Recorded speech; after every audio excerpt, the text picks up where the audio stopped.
Monday's City Council meeting managed to further postpone the discussion of opt-out Newton's agenda, frustrating a city that is divided on the issue of commercialized marijuana. I think this is an important issue, and I'd like to see everyone taking it really seriously. And although nothing was considered on Monday, the issue is now set to be deliberated on Wednesday night. Opt-out Newton is a lobbyist group pushing lawmakers to draft a ballot question for this coming November, begging the question to voters, is Newton ready for commercialized recreational marijuana? According to Lisa Gordon, a longtime Newton resident and member of the opt-out campaign, the answer to that question is a resounding no. We don't believe in the commercialization of marijuana. We see it as big business.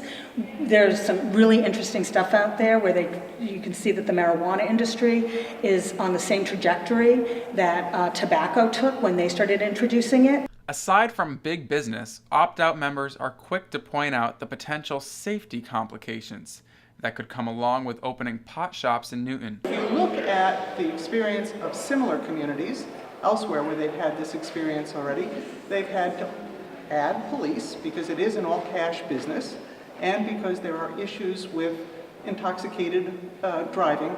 Opt-out advocates are also keen to many of Newton's neighboring communities who have already decided to opt out themselves, making the Garden City a hotspot for pot users. In 2016, Newton voted to legalize marijuana on a margin of 55 to 45.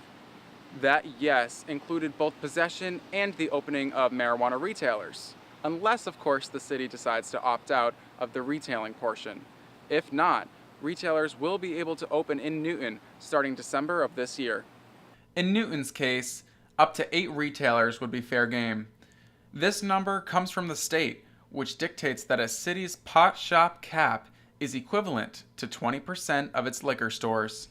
Despite opt-out Newton's clout, not everyone is quite so set against the prospect of commercializing marijuana. What I'm looking for is for a solution that makes sure that we keep our property values, we keep safety in our communities, yet we allow for question 4, which passed with solid numbers here in Newton, to have some sort of a retail store presence. That common ground Washburn is seeking is currently being proposed by City Councilors Albright and Krinsman, who will present an amendment at City Hall on Wednesday, June 20th at 7:30 at night.